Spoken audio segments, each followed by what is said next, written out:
The verse tells us, do not build steps to the altar. Rashi explains, when you build a ramp to the altar, it shouldn't be with steps, rather it should be a smooth ascension. Why? Because the priest wore a tunic type of garment, almost like a robe, and it was open on the bottom. If you're going to build steps for him to get up to the altar, he's going to have to separate his legs. That's not respectful to the altar. Rather build a ramp so he could keep his legs close together, so he'll act in a more respectful manner to the altar that he's going to now be serving on. And then Rashi goes on to say, and how much more so to another human being. If the Torah is teaching us that the priest has to be careful not to disrespect an inanimate object, surely, my friend, who is created in the image of God, surely have to be much more careful in his honor?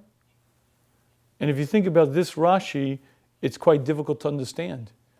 Because what we're discussing over here is the priest serving in the tabernacle, involved in one of the holiest acts in creation.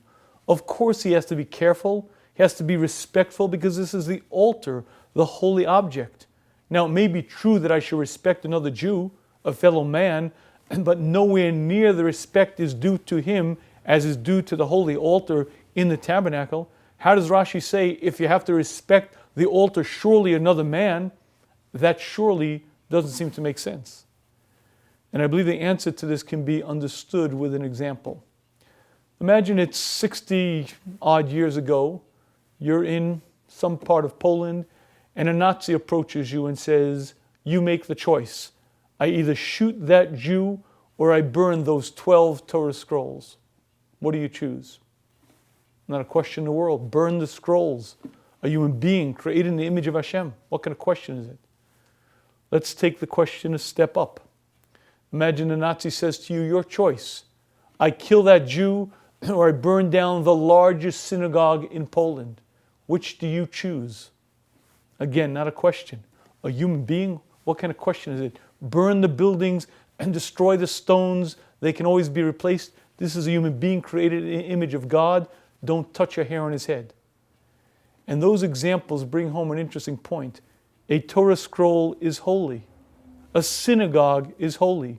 But neither of them begin to come close to the holiness of a person created in the image of God.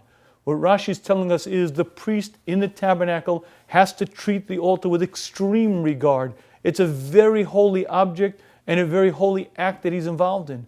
But that's no comparison to a human being. If the priest has to treat this inanimate object with respect and regard, surely how much more so we have to treat our friends with regard and honor? And I believe the concept that Rashi is sharing with us is that we have to respect things. We have to respect objects. We surely have to respect holy objects. But more than anything, we have to understand the value, the importance, the holiness of a human being. And when we understand that, we treat them totally differently, with a much greater regard, with much greater care.